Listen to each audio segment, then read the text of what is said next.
Chapter 1. The cattle drive set forth after the thaw in 1887 with 500 steers, 60 horses, and 12 wranglers, but after 100 miles the number of hands had dwindled to 9 because the rest had been murdered. That's what Ramrod Luke McGraw believed. Even if the rest of the outfit thought the deaths were an unlucky string of unfortunate accidents, McGraw didn't believe in accidents and damn sure didn't believe in coincidences.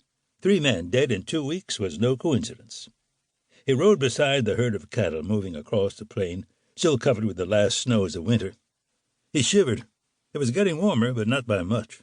Unlucky, like everything else on this doomed trail so far.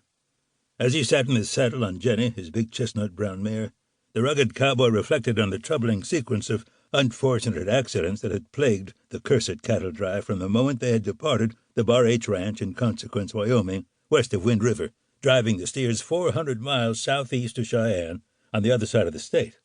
The herd had to be delivered to the Big Cattlemen's Association auction in just over a month, and the long winter had delayed their departure. Still, they had enough time by the trail boss's reckoning. Covering 10 miles a day, it should have been a 5-week journey, but the deaths had put them behind schedule. First there was Rover Ox Johnson, who fell off his horse and broke his neck. They blamed it on the whiskey, for the man was a rounder known to drink on the job. Then, a week later, driver Jed Wade was gone. Healthy as a horse, then one day complains his stomach hurts, and next thing anyone knows, he's frothing at the mouth like a rabid dog, and 5 minutes later, boom, stone cold dead. They couldn't blame that on the whiskey because Wade was a teetotaler who didn't drink.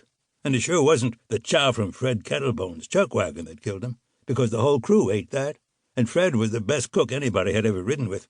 Snakebite was what some of the outfit were blaming for the cause of Jed Wade's untimely demise, but McGraw had never seen or heard of anybody dying that way from getting bit by a snake.